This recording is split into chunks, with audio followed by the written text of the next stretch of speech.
북쪽이 미국이에요. 세계 에너지 생산국으로 오냐. 이게 셰일 에너지 혁명입니다. 이걸 이해하지 못하시면 현대 세계의 중동 변화가 아니라 전 세계 변화를 이해를 못해요. 셰일 에너지라는 게 뭐냐면요.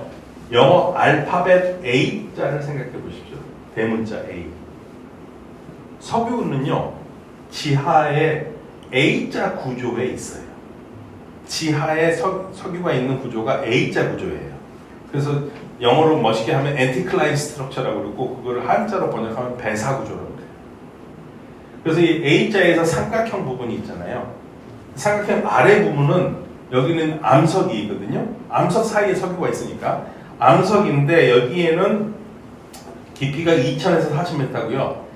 여기에도 석유가 있어요. 이 A자 아래쪽, 줄 아래쪽에.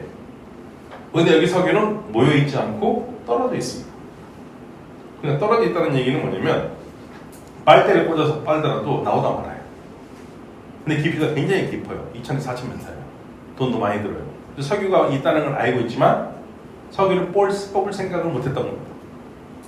이 바위를 석유를 이것저것에 품고 있는 이 바위를 우리가 근원암이라고 합니다. 석유가 있는 근원이 되는 암이라고 해가지고. 근데 이 근원암의 60%는 셰일암이에요. 셰일은 암석 이름입니다. 셰일은 뭐냐면 진흙이 뭉쳐서 된 암석이에요. 그래 좀 더 부드럽죠. 그 안에 석유와 가스가 갇혀 있어요. 근데 너무 깊게 있기 때문에 이거를 파기가 어려운 겁니다. 그럼 우리가 수입하는 석유는 이 삼각형 안에 있습니다. 이 삼각형 안에 이 바위가 석유가 있다고 그래서 저류암이라고 그래요. 석유가 저장되어 있다 해서 저류암. 저류암에 석유가 있어도 이게 옆에 닫혀 있지 않으면 석유가 다 빠져나가잖아요. 그래서 이 옆에 뚜껑으로 바위들이 덮어주고 있거든요. 그거를 덮개암이라고 합니다. 그러니까 덮개암이 막아준 저류암 속에 석유가 있는데 석유는 가벼우니까 잘 무거운 물이 있고 그 위에 석유가 있고 그 위에 가스가 있어요. 그래서 석유를 만약에 잘만 찾아서 뽑아내면 제일 먼저 가스가 나옵니다. 처음에는 이 가스를 어떻게 쓸 줄은 몰랐고 너무 독해서 사람들이 죽기도 했습니다. 근데 지금 이제 가스 잘 쓰고 있죠. 그 다음에 가스 나온 다음에 석유가 나와요. 그러면 이제 비지 않습니까? 그 비어있으면 나중에 문제가 생기니까 물을 집어넣어서 채웁니다. 그 암석의 부분을. 그게 우리가 흔히 쓰는 일반적인 석유예요. 이 석유가 운이 좋으면은 이제 만약에 우리 동해바다에서 그렇게 있을 수 있거든요. 그래서 잘만 꽂으면 왜 나오는 거예요? 당연히 바다에서 있는 석유와 바다 아닌 데서 석유의 생산 단가는 당연히 바다에서 나는 게 더 비싸요. 바다에서 뭔가 시설을 해야 되니까. 땅에서 나는 게 더 싸고요. 그리고 우리는 석유가 잘 안 나오는 구조죠. 석유가 나오는 지역은 대체적으로 예전에 다 바다였어요. 왜냐하면 바다에서 플랑크톤이 계속 밑으로 쌓이고 지각 변동이 돼서 계속 꾹꾹 눌리면 우리가 참기름 짜듯이 거기서 기름이 나오는 거고 그게 우리가 뽑아내서 쓰는 거거든요. 그러니까 지금의 석유가 나오는 지역은 바다에서 나오거나 아니면 예전에 바다였던 땅에서 지하에서 나오는 겁니다. 근데 우리나라에서는 석유가 나오는 지역은 아니에요. 그런데 이 셰일류, 아까 말씀드렸듯이 A자 밑에 칸 있잖아요. 거기에 석유가 있는 줄은 알고 있지만 뽑을 방법이 없어서 못 뽑고 있었는데 1997년에 미국의 석유업자인 조지 미첼이라는 사람이 그 발견을 해요. 어떻게 발견하냐면 파이프를 길게 내린 다음에 석유가 있을 거라고 생각한 암석 쪽으로 다시 파이프를 수평으로 넣어요. 그리고 석유가 모여있지 않으니까 먼저 드릴로 도르륵 해가지고 여기에 바위의 틈을 내줘요. 그리고 나서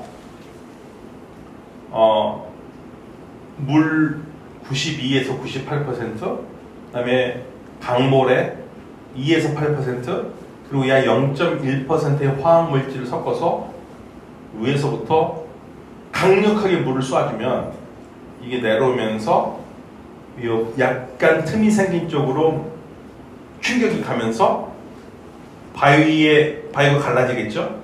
그러면 떨어져 있던 석유와 가스가 그 틈으로 나와서 이 파이프가 안으로 모인 거를 뽑아냅니다. 이거를 셰일 가스 또는 셰일 오일이라고 해요. 당연히 돈이 비싸죠. 그전에는 그냥 빨대만 꽂으면 되는데 이거는 2000에서 40m로 파이프를 집어넣어서 다시 옆으로 넣어서 물도 집어넣고 해서 흔들어 줘야지 나오는 거거든요. 당연히 생산 단가가 비쌉니다. 더 문제는 환경 문제가 있어요. 파이프 물이 내려가는 길을 뚫어주기 위해서 먼저 파이프를 뚫는데 그 파이프 안이 혹시라도 실금이라도 있어서 물이라도 새기 시작하면 그러면 그 주변에서 사는 사람들은 식수원은 완전히 마비가 돼요. 식수원이 오염이 되죠. 그래도 흔들어준다고 했잖아요. 충격을 줘야지 모인다고 했지 않습니까? 그 흔드는 단위가 어느 정도 되느냐, 살짝 흔들리는 게 아니라 지축이 흔들리는 게 지진 사고 심할 때는 그렇게 되면은 만약에 전태일 기념관 이 밑에서 분명히 셰일 여기가 많이 있다고 그러는데 잘못하면 이거 무너지는 거예요. 그 주변에 마을 다 여기만 그랬으면 이 주변 다 그러겠죠. 그러니까 이거 함부로 하기 쉽지가 않거든요.